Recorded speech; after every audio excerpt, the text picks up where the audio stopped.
Žena i medved. Pošla jedna siromašna žena u šumu po naramak drva. Imala je 5 dece, a nije imala čime da založi vatru.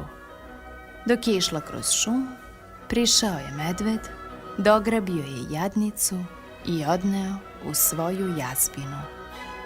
Deca su kod kuće veoma plakala za majkom, jer ih je ona othranila i mučila se sa njima. Tražili su je svuda, i seljaci i panduri pune 3 godine, ali je nisu mogli naći. Posle 3 godine žena se vratila kući, gola i bleda jer je umirala od gladi. Deca su je ispitivala gde je bila, šta je radila kad izgleda tako izmučeno.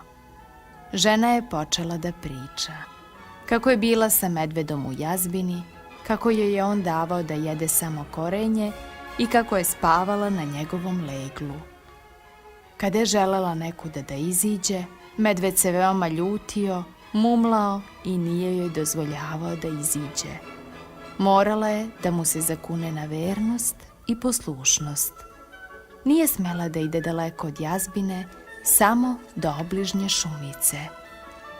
Žena je bila tužna, nevesela, nije imala da jede hranu kakvu imaju drugi ljudi. Stalno je mislila kako da pobegne kući. Jednom je medved otišao u šumu da sakuplja korenje i kako se dugo nije vraćao, sirota žena se spremila, sve ostavila i pobegla kući. Uveče se medved vratio u jazbinu i video da žene nema. Tražio ju je, zvao, ali nje nigde nije bilo. Medved je tako plakao za njom da mu je srce prepuklo od žalosti, pa je umro. Drugog dana pronašli su ga šumari mrtvog. Kada je to čula žena, počela je očajno da plače i lomi ruke, jer je znala da je od sad njegov duh neće ostaviti na miru.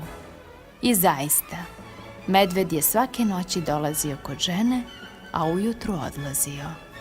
Žena je bledela, mršavela, ništa nije jela i najzad je umrla.